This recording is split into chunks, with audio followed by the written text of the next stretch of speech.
Hello everybody, let's start the award ceremony of the 26th edition of the Enrico Anglesio Prize and Satellite Prize. Welcome in Torino and welcome in the premise of the Fondo Elena Moroni, from where I am speaking.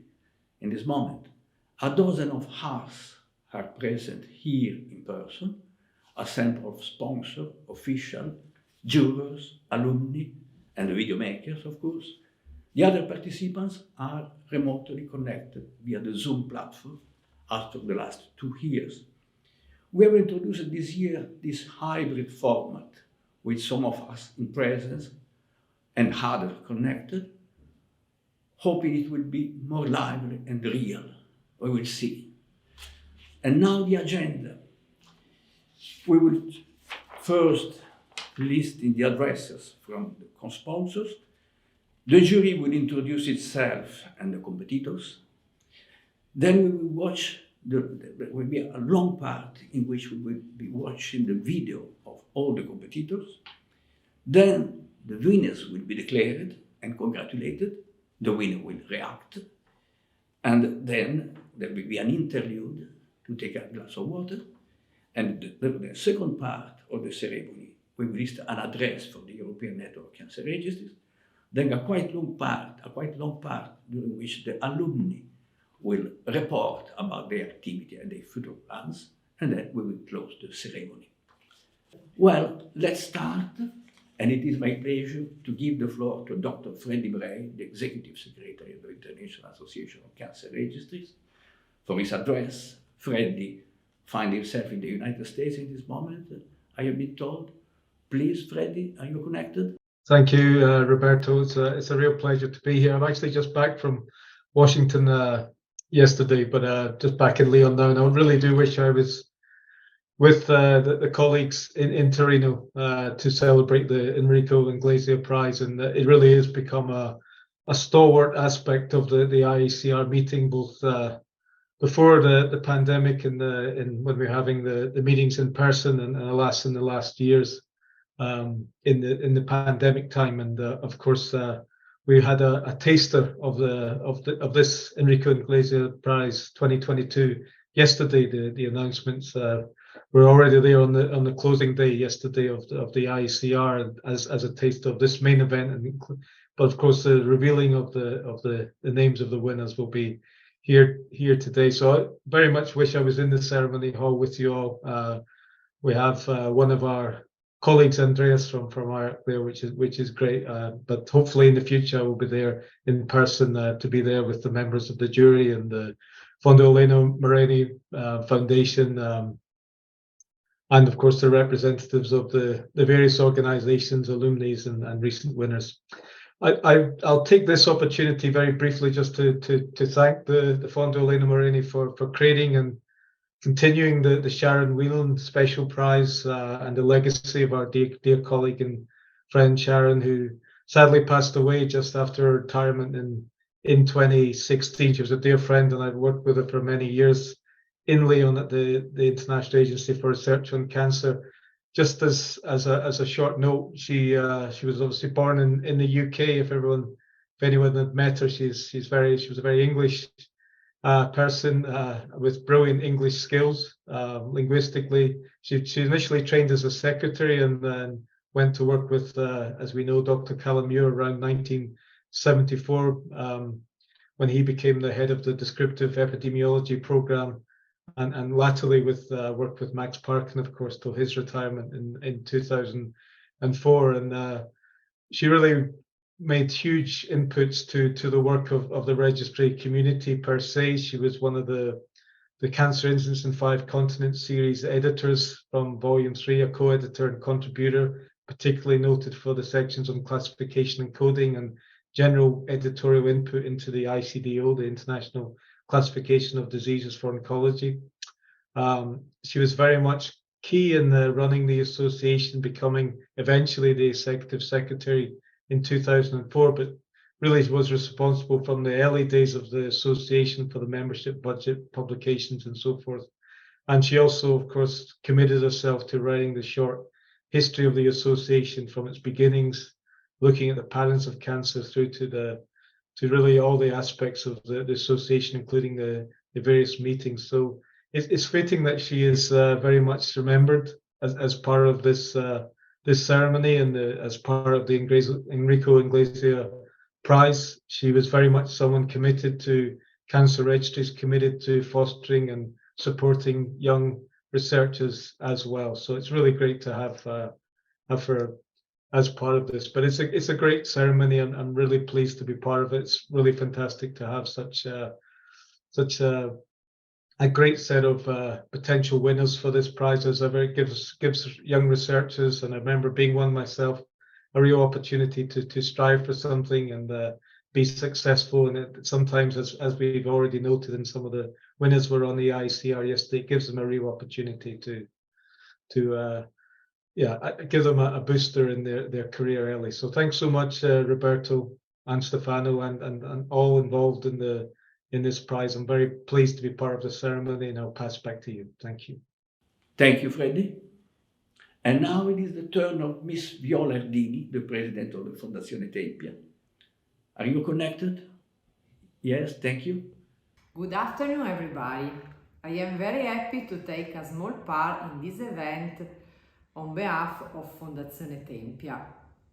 You might have heard this name already in your works on cancer research, but you might not know the story of the founder of Tempia. He was my grandfather, and he started it all in 1981 after the biggest of pain that a father can bear, the death of a young son. Edo Tempia had melanoma and had the chance to be cured in some of the best hospitals in Italy and abroad. But this was not enough. My grandfather changed the pain in a big commitment. He wanted to create something that could enhance the cures and the prevention of cancer for as many patients as he could. And after a few years, he decided that research was another essential field. This is our job and yours too. And this is the reason that makes us so proud to see an award that gets the name of Elvo Tempia as a tribute to his life and story. We are even happier to dedicate this award to the work of a young scientist. It means that the flame of hope is still spreading a light, passing like a testimony across the generations. I have to say thank you to Roberto Zanetti and the Fondazione Moroni that help keeping this flame burning. Thank you again for your work. Thank you, Viola. And now let's go to the jury for the main part of the ceremony. The microphone goes to Dr. Rosso, the chair of the jury of the prize. Welcome everybody, I'm Stefano Rosso. The work of the jury is quite important. We have now 19 members, and this is because we think that having a different perspective, point of view, expertise will improve our way of judging the candidates. And we think that the value of our juries is what we really like the most. And I really thank everybody for their work evaluating all these candidates that we had. We have 17 candidates this term, so it was not an easy task. So I introduce to my right Stella De Sabato, who is one of the components of the jury present here in this award ceremony that finally we could run at least in part in present. Please, Stella. Thank you, Stefano. Hello, everyone. Good morning, good afternoon. It's really great to be here with my fellow jurors. It's been too long a time that we have been working remotely. I have been with the jury of the Enrico Anglesio Prize for a very long time. I probably should change the picture that I have on the website of the Fondo. I will do that. I will actually pass the floor right away to the vice president of the jury, Vesna Znatnik, who's going to tell you a little bit more of other jurors, and then to Harry Kumber. Thank you, Stella. Good morning, good afternoon to everyone. I'm also happy to be here in present after 2 years. I'm coming from Slovenia. I'm the director of Slovenia National Cancer Registry, serving as a member of a jury for several years now, and before even as a candidate for the prize in my younger years. I'm happy that I can introduce you to three distinguished professors who joined our team, the jury in the last year. The first one is coming from Tunisia. This is Dr. Mohamed Sairi. He's a professor of public health at the Faculty of Medicine in Tunis and the head of epidemiology department at National Cancer Institute in Tunis. He's also in charge for North Tunisian Cancer Registry. Mohamed, we are happy that you have joined us. And the second member is our colleague from Germany, is Professor Alexander Katalinic. He is a professor of epidemiology at the University of Lübeck and the director of the Institute for Social Medicine and Epidemiology and for Cancer Epidemiology in the same place. He's also the chairman of the Association of Population-Based Cancer Registries in Germany. And the third one is my colleague, my friend, Professor Guy Lanois, coming from France, Normandy. He's a professor at University of Caen, and also he's holding a lot of functions in public health society in France. Among others, he's also the director of the digestive cancer registries of Calvados. So, Guy, I'm happy that you have joined us as well.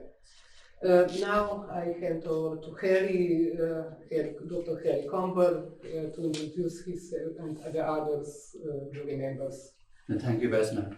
My name is Harry Comer. I'm the former director of the Irish National Cancer Registry. I've been on this jury for quite a number of years. I can't remember exactly how many, but it's always been a pleasure to look at research by younger researchers, and I think it's wonderful to have a foundation that encourages younger researchers in epidemiology.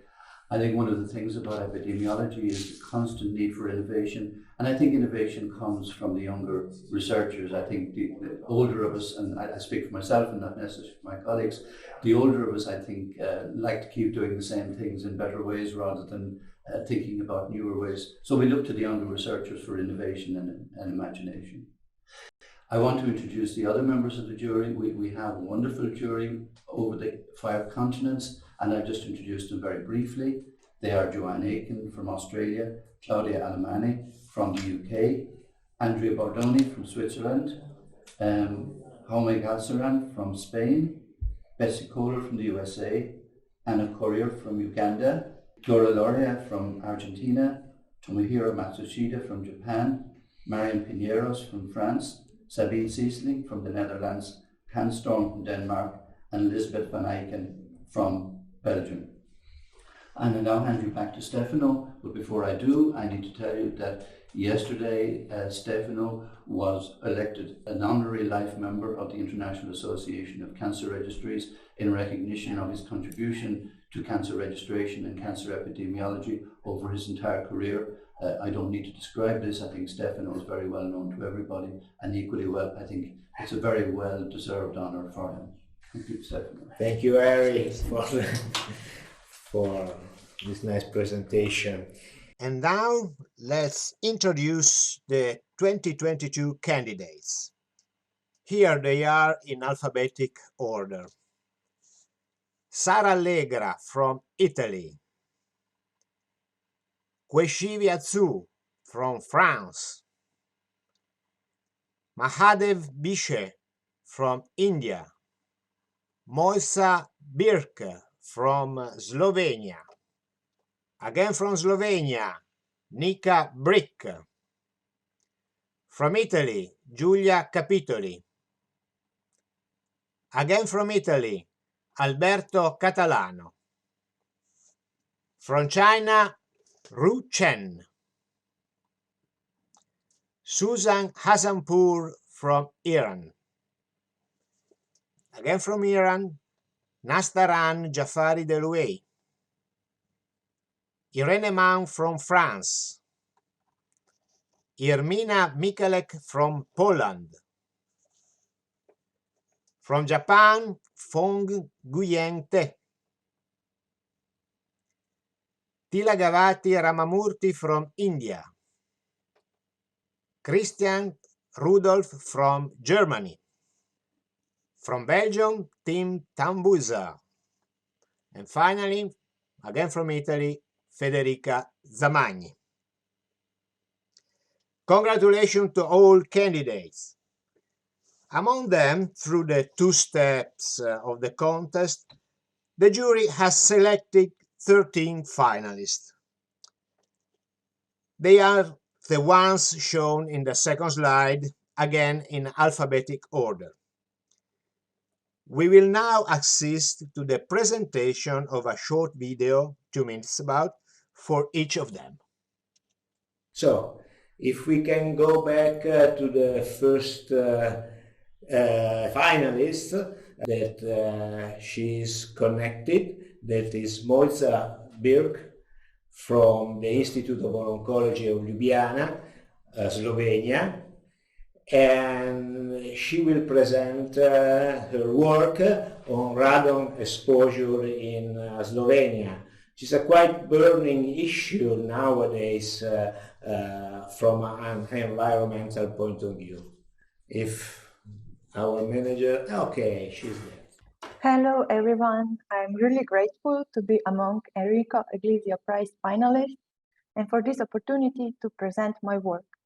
The aim of our study was to estimate the impact of indoor radon exposure on lung cancer incidence in Slovenia.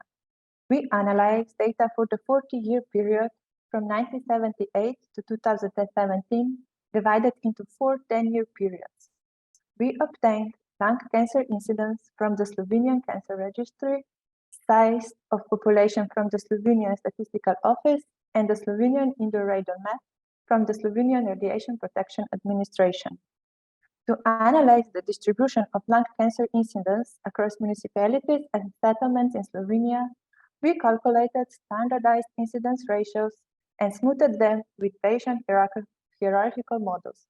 We assessed geographical clustering and also calculated the population attributable fraction. The maps of smoothed standardized incidence ratios showed that the relative risk for lung cancer was higher for residents living in southeastern, central, and northern part of Slovenia and remained higher even when we included radon exposure in living environment as explanatory variable in the model.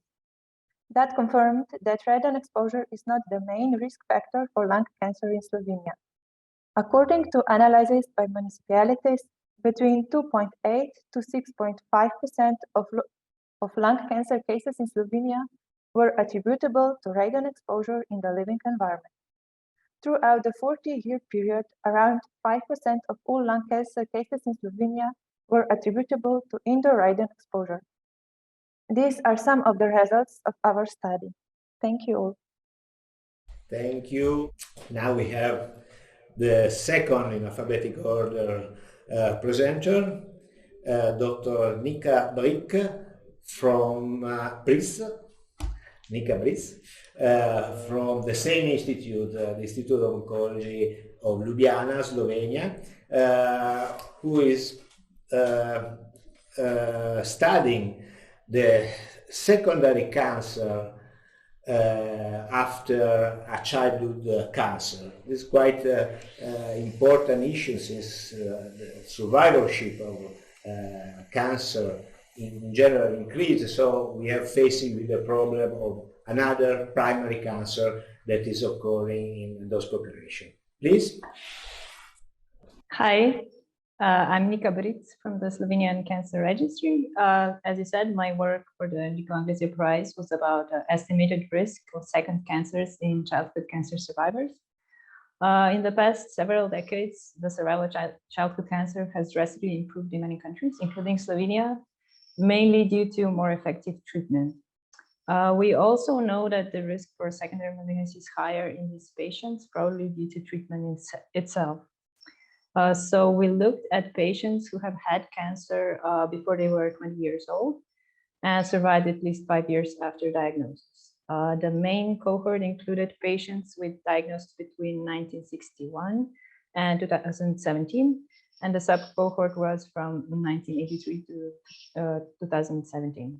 The sub-cohort was created because from 1983 onwards, we also have the data on cancer morphology, which is necessary to classify childhood cancers. We compared the number of second cancers in the cohort to the expected number, which was calculated from the incidence rate for the general population based on sex, 5-year age groups at age of diagnosis and year of diagnosis. In the subcohort, risks were highest for those with whose first primary malignancy was head and neck tumor, lymphoma, soft tissue sarcoma, and leukemia. The most common second malignancies were lymphoma and thyroid cancer in males, and thyroid and breast cancer in females.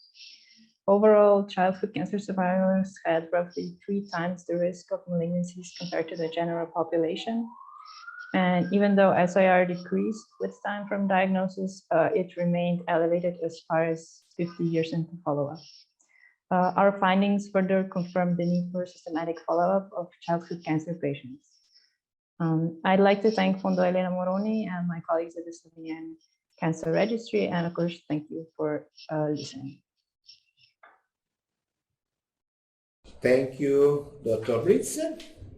Now we can go to the third presenter, Dr. Giulia Capitoli. She's coming from the University of Milano Bicocca, and she will present her work on iron overload in patients that are transplanted, because this is a problem of this, in particular of this patient, and especially in malignant and non-malignant associated disease they can have. Please. Thank you for this opportunity. I'm Giulia from the University of Milano Bicocca, and we know that iron overload is one of the most common complications after stem cell transplantation, and the European and the American Society study the role and the risk of iron overload after transplantation, but only in adult population. So due to the availability of cancer registry in pediatric population of the North Italy, we decided to investigate the risk and the management of iron overload in our population. And so we take registry from 2012 and 2018 for a total of 163 patients with both malignant and non-malignant disease. And we confirm the main risk factors that are also being found in adult population, that are a type of donor, malignant disease, and Eiger transfusion. And we also work to investigate if ferritin biomarkers can be used as a screening in pediatric population to manage the risk of iron overload as in the adult population, but we highlight the good availability of also radiological tools instead of this ferritin marker that are biased for the different treatment. In fact, one of the main problems of our registry are the presence of time-dependent variables and confounding factors as different treatment. And this was a very fascinating challenges from the statistical point of view. And so it was also very interesting to work with clinicians. And we hope that this work can be enlarged to other cohorts to understand very better also the role of iron overload as a risk of after transplantation in pediatric patients. And thank you for this opportunity of the prize. Thank you very much, Dr. Capitoli. You will notice a change in voice. I am taking over to invite the next three finalists to present their work. We stay in Italy with Dr. Alberto Catalano, who will relate a large study from the northwest of Italy. Dr. Catalano, you have the floor. The title of my research is Risk of Cardiovascular and Cerebrovascular Diseases in Patients with Myeloid Neoplasms, results from 2.8 million inhabitants of Northwest Italy. And as the title suggests, the main aim of this research was to analyze the relationship and the possible association between myeloid neoplasms and risk of developing cardiovascular and cerebrovascular diseases in the Piedmont population in the northwest of Italy. In addition, we wanted to assess possible differences in age, considering two subgroups of subjects, subjects of aged between 40 and 65 years old, and subjects aged between 66 and 80 years old. And why did we decide to conduct this study? Because from previous studies conducted in literature, some researchers found an association between myeloid neoplasms and some comorbidities such as diabetes, chronic kidney diseases, other than cardiovascular and cerebrovascular diseases. However, one of the problems of the study is the sample size, and because we had the opportunity of considering around 3 million inhabitants, we decided to conduct this research. Regarding the methods, we conducted a competent risk analysis, adjusting the estimates in the models for some confounders such as clinical conditions, gender, age, and also socioeconomic position in order to eliminate the possible confounding. And from the results, we found that in the general population, there was an increased risk of developing cardiovascular and cerebrovascular diseases in patients with myeloid neoplasms, and we found also that this effect was stronger in the older population. Thank you very much for this opportunity and for your attention and time. Thank you, Dr. Catalano. So far, we want really to congratulate the presenters for keeping well the time. We're now changing continents. We're going to China with Dr. Ru Chen, who's going to present her work in esophageal cancer. Dr. Chen, the floor is yours. Hi, thank you very much, and I'm honored to participate in this ceremony. So my title is Patterns and Trends in Esophageal Cancer Incidence and Mortality in China, an analysis based on cancer registry data. As we know, esophageal cancer poses a significant burden in China, while its pattern and trends remains to be clarified. In this study, we provide an update on the incidence and mortality rates of esophageal cancer and their trends in China, based on data from the National Cancer Center Registry. We extract data from the NCCR of China from 2000 to 2016 and performed comprehensive quality control. We calculate age standardized rates and perform a joint point regression analysis to examine the trend in incidence and mortality. We also conducted subgroup analysis by sex, region, and pathologic type. A total of 487 cancer registries were included in the data analysis, and 22 registries with continuous data were used for the trend analysis. The results show that the burden of esophageal cancer in China remains high with sex, regional, and subtype differences. The incidence and mortality of esophageal cancer have continued to decline over the past decade, which due in part to the reductions in risk factor exposure and the implementation of screening. So thank you for your attention. It's probably an issue of streaming, and these are the joys and pains of a live stream, but your presentation came through very well. Thank you very much. We're now moving to northern Iran, to Golestan, and we invite Dr. Jafari Delway to present the work on leukemia and multiple myeloma. The floor is yours. Hello, everyone. I'm a research fellow in field of cancer epidemiology, including cancer registration and cancer biobanking in Golestan University of Medical Science.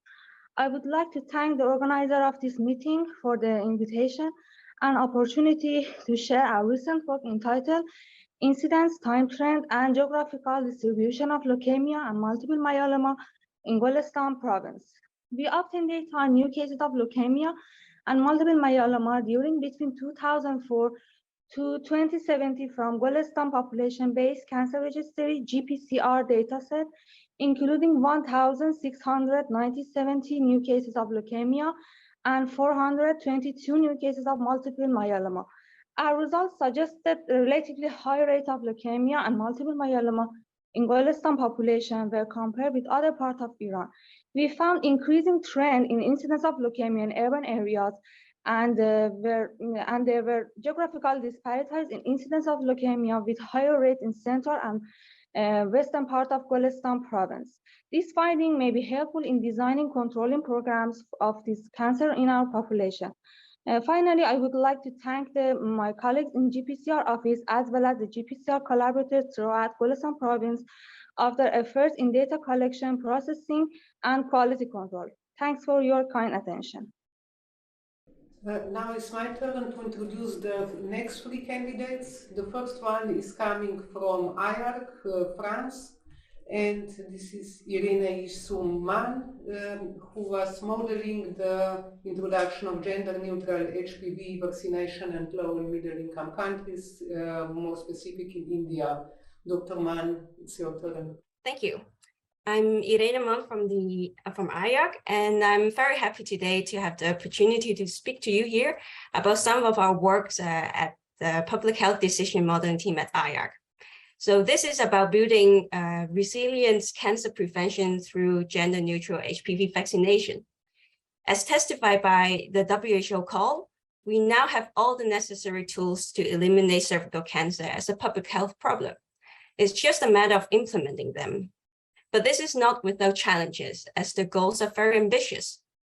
In this work, using the modeling platform we have developed at IARC and using India as a case study, we have shown how gender-neutral HPV vaccination can help in reaching the WHO elimination threshold, especially when the vaccination coverage in girls is low, and how it can increase the resilience of cervical cancer prevention in girls who may have missed their chance to be vaccinated due to possible disruption, as what we have seen during the COVID-19 pandemics and the recent geopolitical instable situations.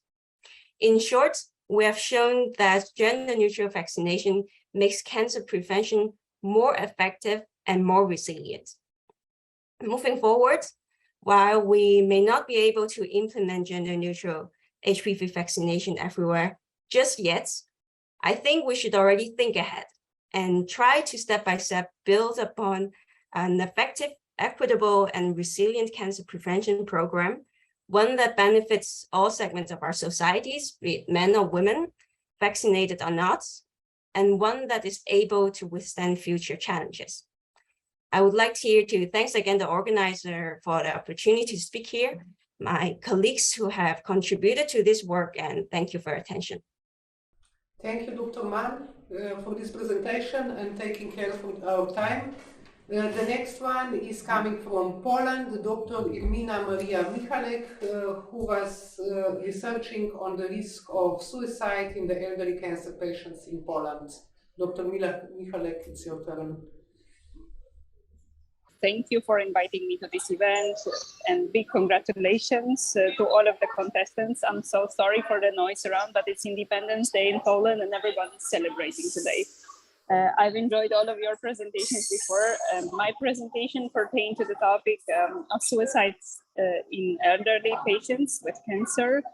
I have to admit this was just a pilot study where we identified cancer sites with highest risk of suicide after cancer diagnosis. We plan to extend this study and focus on more geospatial and socioeconomic variables in the future, and to identify also of the influence COVID pandemics on the risk, and to later on in the end identify groups for targeted intervention. Also next week we are publishing rather technical report that's not going to be a real publication in a journal, but technical report targeted at civil society and policymakers in Poland, but it's going to be bilingual, and we hope to make some difference in the future by our work. Thank you for your attention, and thank you for inviting me once again. And now we are moving to Japan, I'm sorry for maybe wrong pronunciation, Dr. Frank Negron, that is tell us something about the projection of cancer burden in Japan till the year 2050. Thank you. My name is Phương Nguyen from National Cancer Center, Japan, and it's my great pleasure to present our research work here at the award ceremony of Enrico Anglesio Prize. And our research title is Cancer Incidence and Mortality Projections in Japan and the Composition Analysis of Changes in Cancer Burden from 2020 to 2054, a statistical modeling study. And as long-term projection of cancer burden are in great demand, we empirically validated multiple statistical models to project cancer incidence and mortality for 22 cancer sites and both genders in Japan from 2020 to 2054. We also provided the decomposition analysis of changes in cancer cases and deaths over the study period attributable to population aging, population decline, and population risk of being diagnosed with or dying from cancer. And overall, our studies show an increasing number of new cancer cases, but decreasing number of cancer deaths in both genders. The decomposition analysis shows that population aging could add to the large cancer burdens in the future, requiring more supportive intervention for reducing mortality and improving quality of life for Japanese elders. And secondly, we observe the increasing incidence rates in most cancer sites, but reducing rates in some infection-associated cancers, including stomach and liver cancers. This finding emphasizes the important role of the governments and policymakers in reforming policy for controlling cancer risk factors at population levels, including oncogenic infections. And finally, we projected that prostate and female breast cancers would be the leading cancer burdens among Japanese population, together with colorectal and lung cancer across 2020 to 2054. The rapid increase and continued presence of these cancer burdens associated with modifiable risk factors warrant greater efforts in cancer control programs, specifically in enhancing cancer screening and controlling cancer risk factors in Japan. Thank you very much. Thank you very much, Dr. Tay. Again, you'll hear a change of voice. This is Harry Comer.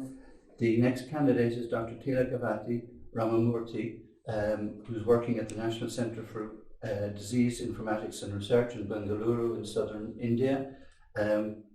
The presentation is on a topic which is very important to patient welfare, which is how well doctors use and adhere to practice guidelines, and also, interestingly, how this has been affected by the COVID pandemic. So, Dr. Ramamurthy, it's over to you.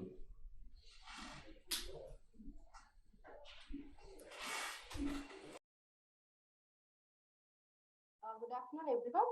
Thank you for the opportunity to present this award ceremony. National Cancer Registry Program in India is functioning since 1982, collecting data from a wide network of population-based cancer registries and hospital-based cancer registries all over the country.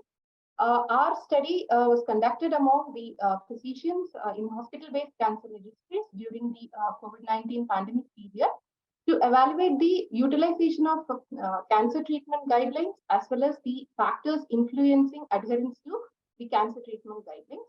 We have also studied the changes adopted during the COVID-19 pandemic. And we found that a vast majority of clinicians use the clinical guidelines during their practice.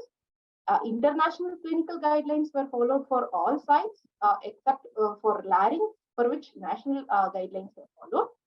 And knowledge, infrastructure, and attitude were found to be the influencing factors, whereas team approach, suitability of guidelines as the enhancing factors. However, during the COVID-19 pandemic, adherence to the clinical guidelines was a setback, with most of the clinicians stating that guidelines were not suitable for adoption in pandemic situations.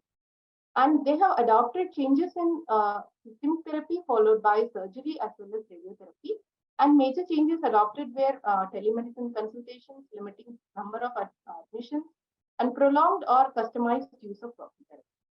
So the outcome of this study will help the stakeholders engaged in formulating clinical guidelines regarding the practical aspects and feasibility of implementing such guidelines in emergency situations.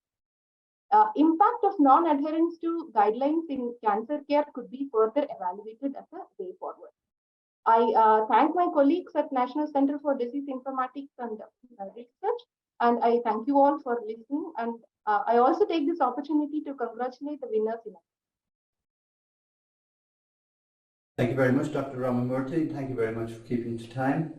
The next speaker is Dr. Christiane Rudolph, who has taken advantage of the proximity of the Lübeck Cancer Registry and southern Denmark to look at differences in cancer management between the two areas, and I think has come up with some very interesting findings. Dr. Rudolph, can you speak now, please? Not yet a doctor, to be honest.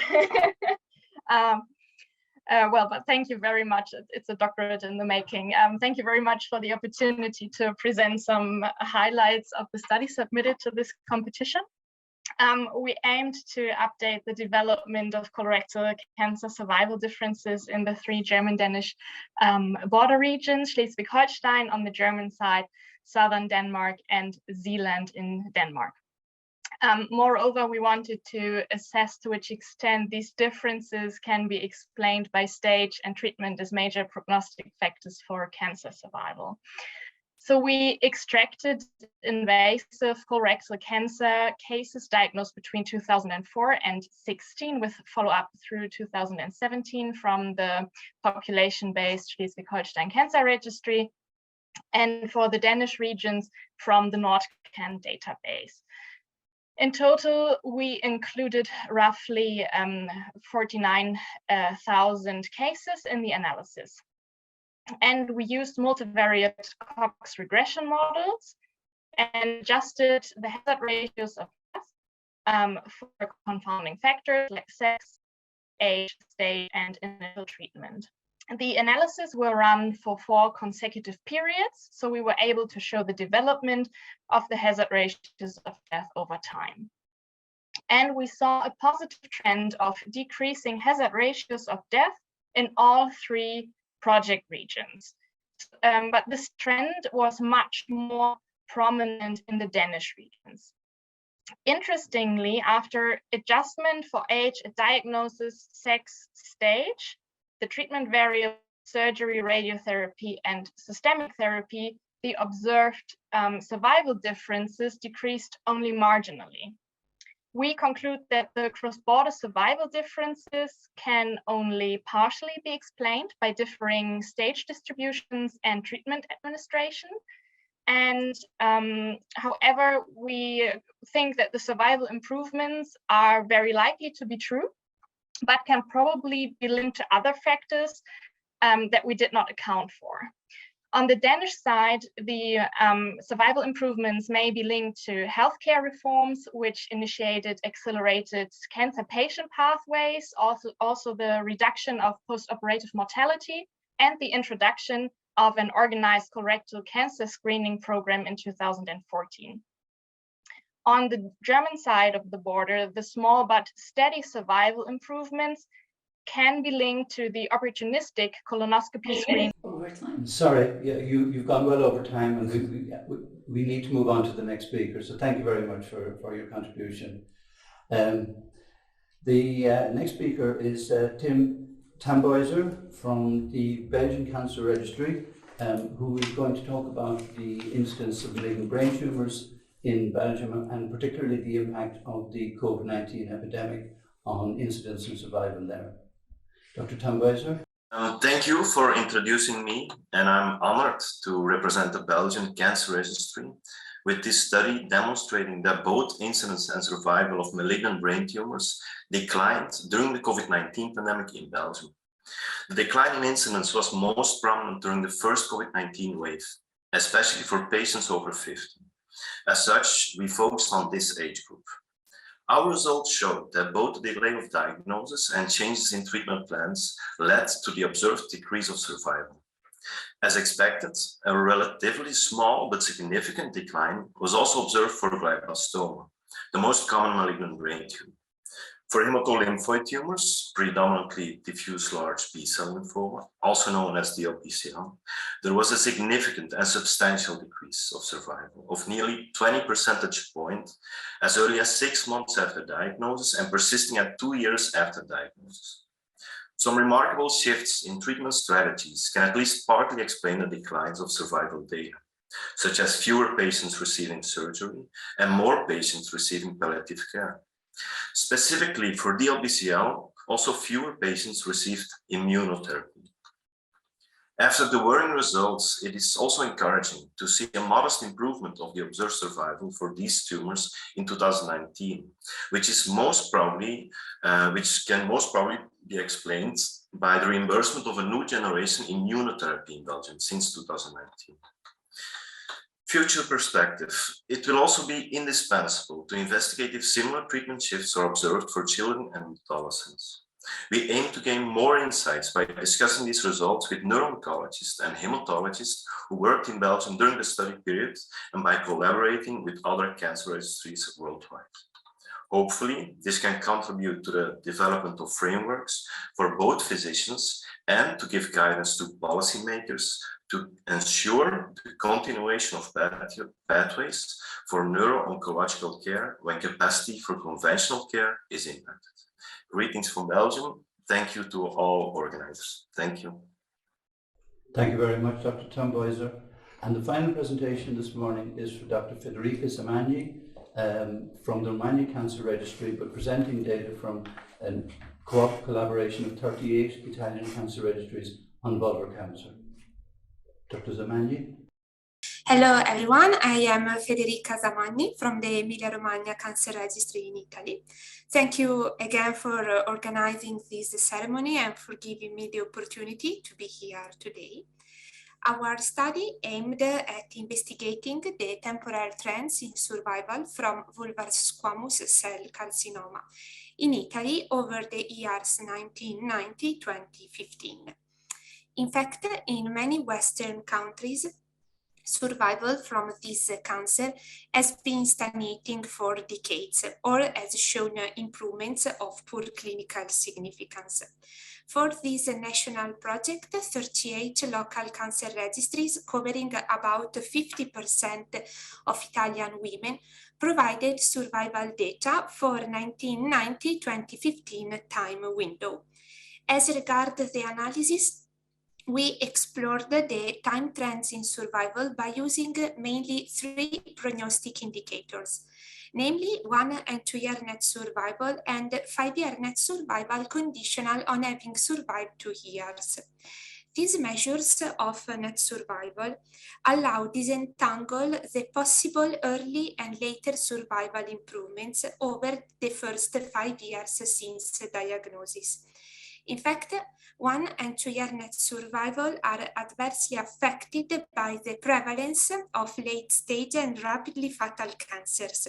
So their improvement reflects improvement in early survival. And the 5-year net survival conditional on having survived 2 years is impacted by more delayed fatalities. And as a consequence, it is more sensitive to improvement in adjuvant treatment. So we found that total 1 and 2 year net survival and 5-year conditional net survival did not change significantly. And conversely, in the age stratum 70-79 year of age, a significant decrease in 2-year net survival occurred. These disappointing results confirm that current strategies for vulvar squamous cell carcinoma control need to be substantially revised, both in Italy and at the global level. So these were the main results of our study, and I'd like to thank my colleagues who have contributed to the project and all of you for your attention. Thank you very much, Dr. Zamagni, and I will now hand back to the President of the jury, Dr. Stefano Rosso. Okay, thanks. It took some time because the candidates were 14 and we wanted to give them enough room. After all, they are the stars of our show. So it's nice to have them in presence online.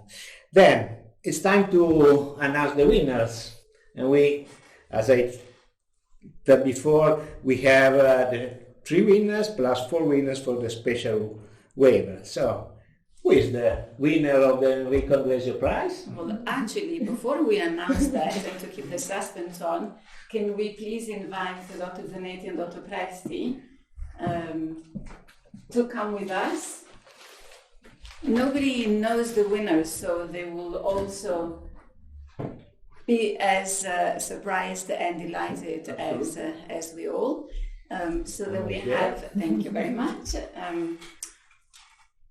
I was going to bring you closer to the land of the winner by a couple of geographical hints, but then it becomes a bit difficult. Let me say that the winner comes from a neighboring country of Italy, and it is a great pleasure to congratulate Dr. Monica Pirk from the Institute of Oncology in Ljubljana for her work on the impact of indoor window exposure on lung cancer incidence in Slovenia.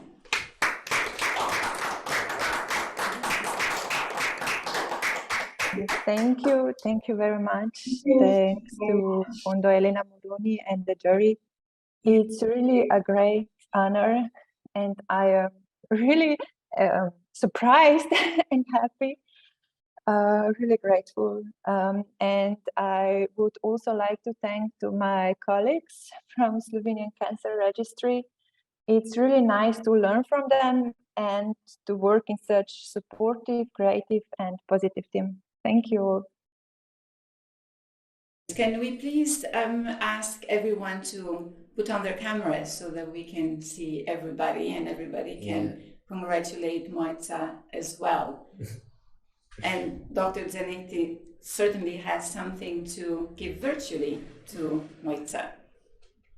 Yes, it is my pleasure to give Dr. Monica Birk the certificate from the Enrico Anglesio Prize. This is the sheet of the certificate, but it is reaching your email box in this moment, more or less. And next week, you will also have the financial amount of the prize. So congratulations again.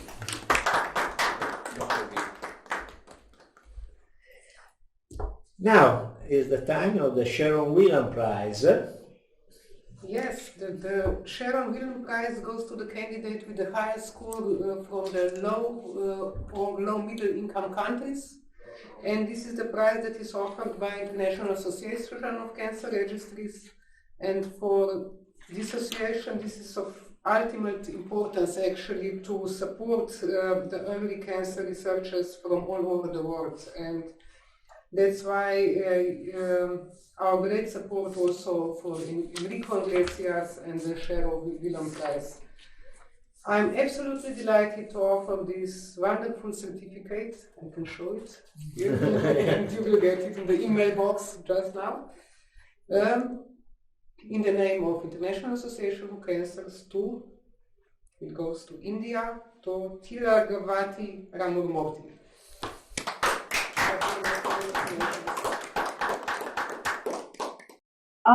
Thank you very much. I'm very happy and delighted. I thank the GP and Fondo and other members. I also thank my colleagues at the National Center for Disease Informatics and Research for providing me this opportunity. Thank you all.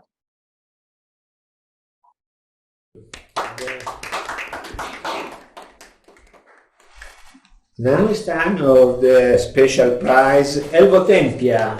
Henry, please.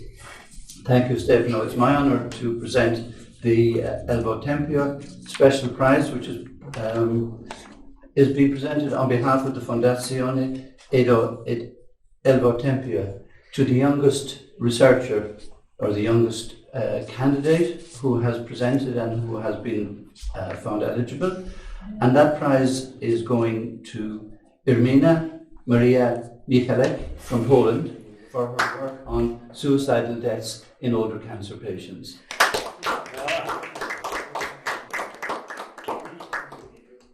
Thank you so much. I really don't know what to say. I'm quite surprised with this prize.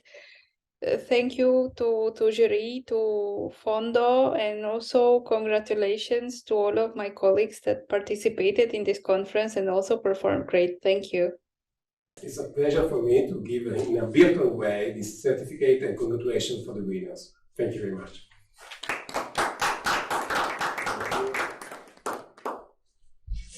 Now, how it was announced, this year we have 4 special waivers, special prizes, and Vesna Nadik, who helped very much in having this prize also in this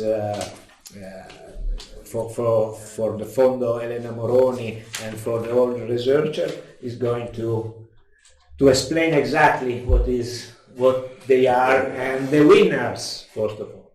Yes, thank you, Stefano. I'm glad that this year we have another competition, actually, some other prizes. The 3 best competitions in the category methods and originalities, and as well as the oral winner, are granted a waiver to publish their dissertations free of charge in the special issue of a well-going academic journal called The Cancers. It is an issue titled Advances in Cancer Data and Statistics, and it specially targets the research based on the cancer registry data.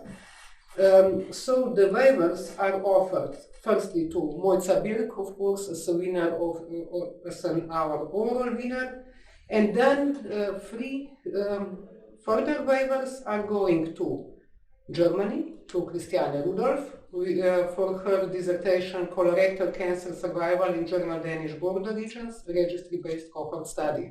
Congratulations. Congratulations. The second one goes to Belgium, to Tim Tambuzer, for his dissertation Incidence in Survival for Malignant Brain Tumors Declined During the COVID-19 Pandemic in Belgium. Congratulations. And the last one goes to Japan, to the Hong de Nguyen, for his dissertation about cancer incidence and mortality projection in Japan and the composition analysis of changes in cancer burden till 2054, a statistical modeling study. Congratulations also. So, now it's time. I think that we are at the end of the first part of the ceremony. We will have a short interlude of 3-4 minutes, and then we will be back for the second part of the ceremony, during which we will listen an address from the representative of the European Network Cancer Registry, and the core part of the second part of the ceremony will be the part dedicated to the alumni committee. So see you in 3 to 4 minutes. Okay, thank you. And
let's start the second part of the ceremony. We will listen an address from Dr. Lesban van Eycken in representance of the European Network of Cancer Registry. Hello, Lisbeth, are you connected? Yes, hello. Thank you very much, Roberto. On behalf of course, the European Network of Cancer Registries, I take the opportunity to again congratulate all the participants and of course, especially the winners. And I must say, so many wise things and congratulations already have been expressed. So I was picking the ideas on my notes here on my page. And that means that it leaves for me maybe the opportunity to tell you that taking part in this Enrico Anglesio Prize and the other prizes, that in any role you are participating, is it as real participant, is it as juror, if you are a member from the Eleni Moroni Fondo, if you're a sponsor, if you're alumni, that it is more important even than winning, because the reasons for this are twofold. The first for me is that I think we all, and you all, embody the vision and the current vision of today on the central role of cancer registries and epidemiology in cancer control. We cannot enough emphasize this as a network of cancer registries. And that is our vision of today, of course. But the second is that especially it goes now towards the participants. You represent the future for cancer registration and epidemiology. And you maybe not only to look for innovation and to perform, of course, also good research, but also to increase the visibility of cancer registries and their work. So we really count on you for the future and for collaborative efforts and partnering wherever you are and with partners all over the world. And I think I would like to close with a well-known African proverb that says, if you want to go fast, go alone. But if you want to go far, please go together. So my sincerest congratulations on behalf of the European Network. And I hope to see you all, because a joint action will also be there for the annual meeting between the European Network and the IACR, where probably maybe some of you will take part again in the EAP. And I'm very proud to be part of this. So accept my sincere congratulations to all. Thank you very much. Thank you. In other words, you captured well the spirit of this prize.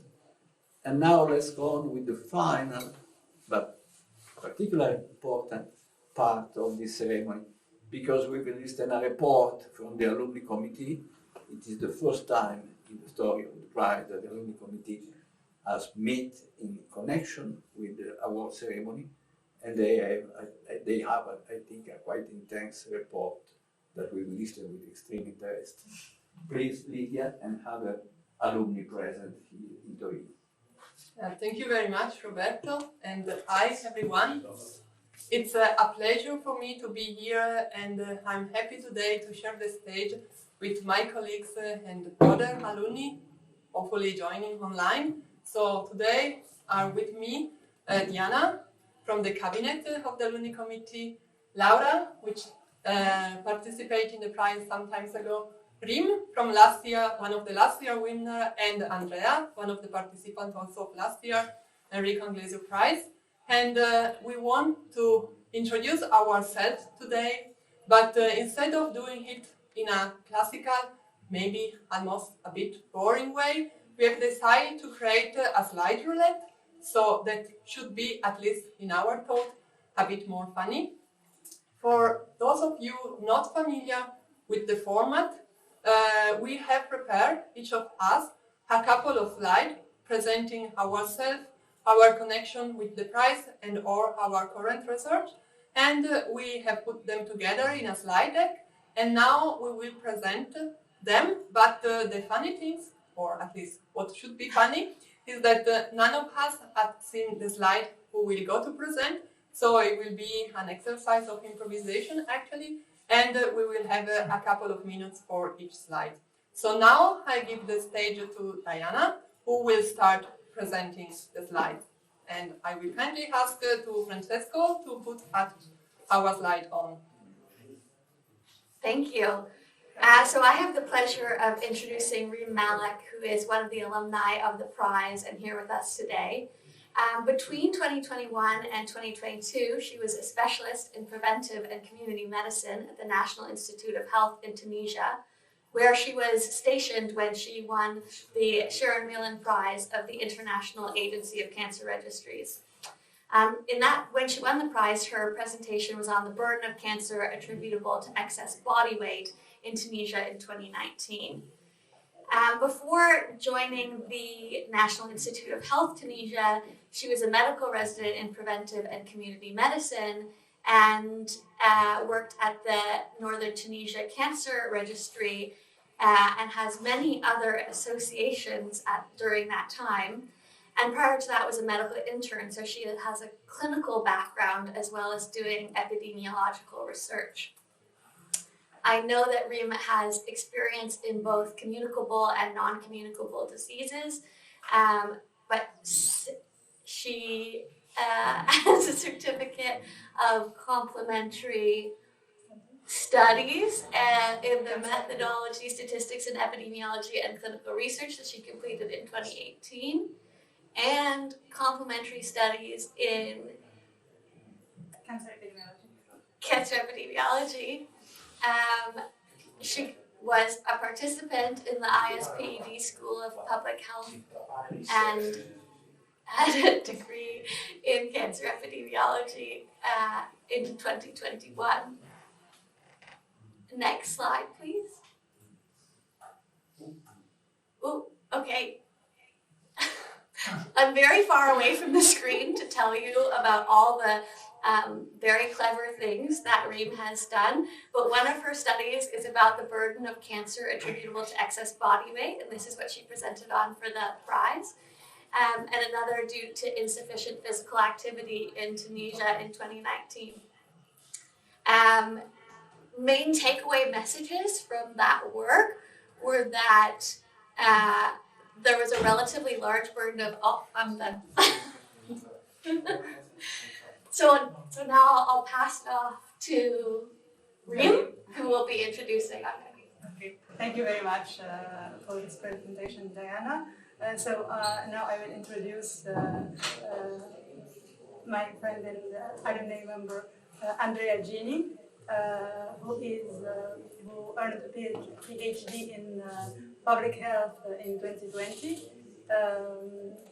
He also has a Master of Science in Statistics from Italy. He's working as a postdoc in the Cancer Surveillance Branch in the International Association of Research on Cancer in Lyon. And he worked from 2016 to 2020 as a junior researcher at the Erasmus. And from 2013 to 2015, he was a statistician. So he participated to the EAP prize for the first time in unique time now in 2021, and was among the 11 finalists. His research interests include description epidemiology, pediatric cancers, international studies, cancer screening, as well as cost-effectiveness of cancer control policies. So next slide, please.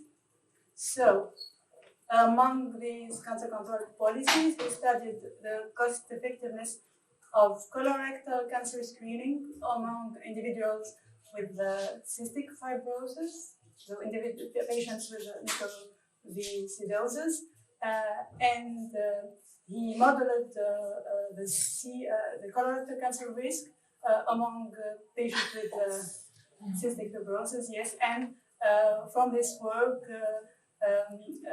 he modeled, in fact, the impact of different strategies of screening on the occurrence of cancer in these high-risk patients, and he generated recommendations for the screening in the US.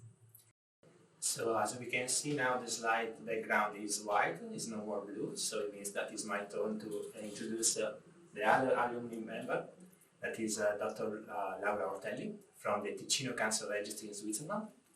She is a mathematician by background, and she obtained her master in Zurich, and since 2012 she is the scientific coordinator and collaborator of the Ticino Cancer Registry. And from 2014 she started working with the Ticino Breast Cancer Program, in which she is tasked to link the two registry, the cancer registry and the breast cancer screening program database, to compute outcomes of the breast cancer screening program. And she is also a member of the NCR working group on cancer recurrence. You can see the photo on the top right, that for me is here. And she's working, as I say, in the Ticino part of the Switzerland, that is the Italian canton of the Swiss Federation, and in which she worked, and she produced a lot of important results, such as those that are reported in this slide. In the left part of this slide, we can see the publication in which she collaborated, that is titled Quality Indicators of Clinical Cancer Care for Prostate Cancer, population-based study in southern Switzerland, in which she reported, as we can see, the font is very small, so I can see that in Sweden, 72% of the low-risk prostate cancer patients undergo active surveillance, but in the Ticino of Switzerland Cancer Registry, it was found that it was 46.5%. That is more than 3 times as observed in Germany, that is in the bottom part of the bar graph. And on the right part of this slide, you can see another important contribution in which she collaborates. And I give the floor to Laura. Thank you, Andrea. Now I'm introducing Lidia Sacchetto. Most of you knows because she's involved since many years in this field. She is a mathematician as a background and statistician. She worked as a biomarker statistician in Germany, in Berlin, and she has many interests. So from the slides, okay. Now to the works. She has a very deep interest in melanoma studies.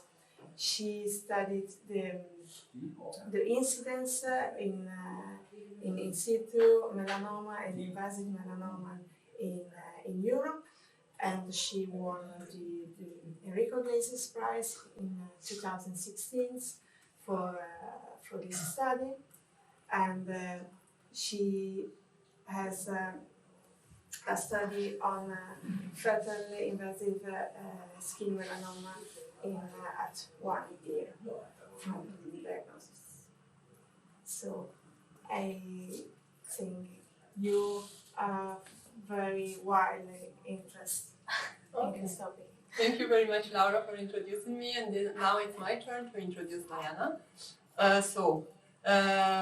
This is really nice to improvise. There is a lot of stuff in this slide. First of all, Diana is from Canada. I think that I understand correctly from the flag.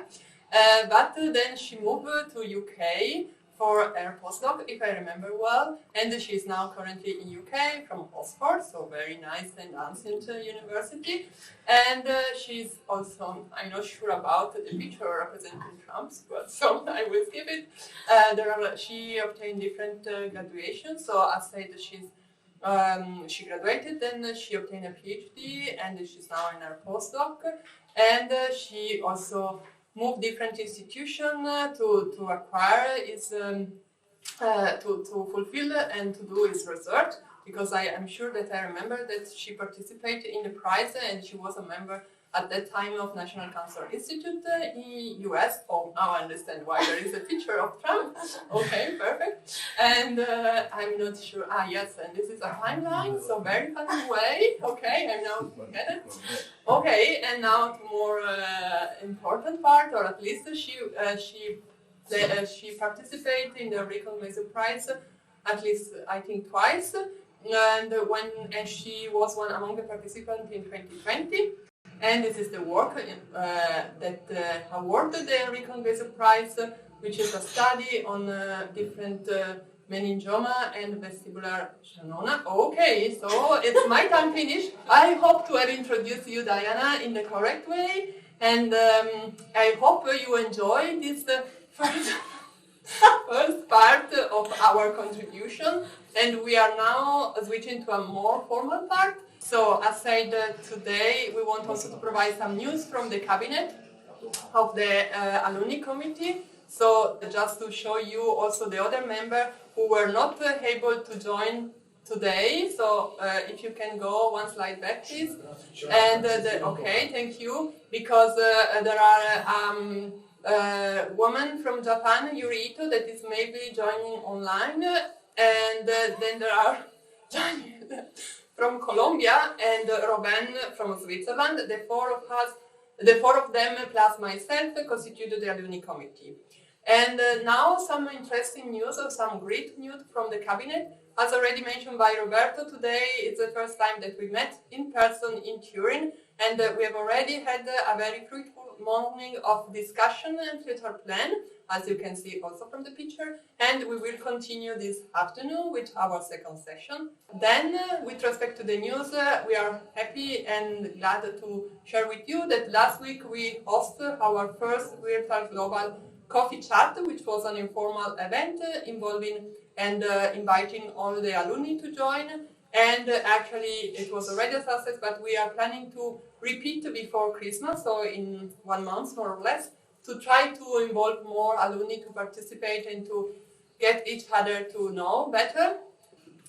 And one interesting or important thing from the cabinet side is that next spring there will be a formal election round for the renewal or confirmation of the actual member of the committee, of the cabinet, sorry. And if any of you would like to participate in the election and be a candidate for the position of prefectus, please write us via mail, reach out via mail, because we were more than happy to also include your candidacy. And finally, very big news. So next slide, please. The Fondo Elena Moroni granted again for next year, 2023, financial support to the alumni cabinet and committee. So feel free and please share your idea. Don't be shy and send us proposals and ideas, because there will be some money, some funds available to realize some things, and I think that all together we can really do something very great. So thank you very much. This was all, and I will let again the floor to Roberto for the closure of the ceremony. Thank you, Lydia. Thank you all the members of the alumni committee and cabinet for this report. That is very interesting. This committee has just started working. It has been established 2 years ago and started meeting virtually also due to the pandemic period, but I see that we have already done a stretch of way, and so please go on this way. This afternoon you have complete your meetings, make proposals, and we will be extremely interested in examining this proposal and if possible to support this proposal. And now I think we go to the end of the ceremony for 2022, and so see you next year. That is the ritual sentence. What will happen next year? We all hope that next year the conference of the International Association of Cancer Research will be resumed in person after 3 years. I have exchanged 10 minutes ago a couple of emails with Freddie Bray, the General Secretary of the Association. He confirmed that the meeting will be in person next year. The venue, the city hosting has not been decided yet.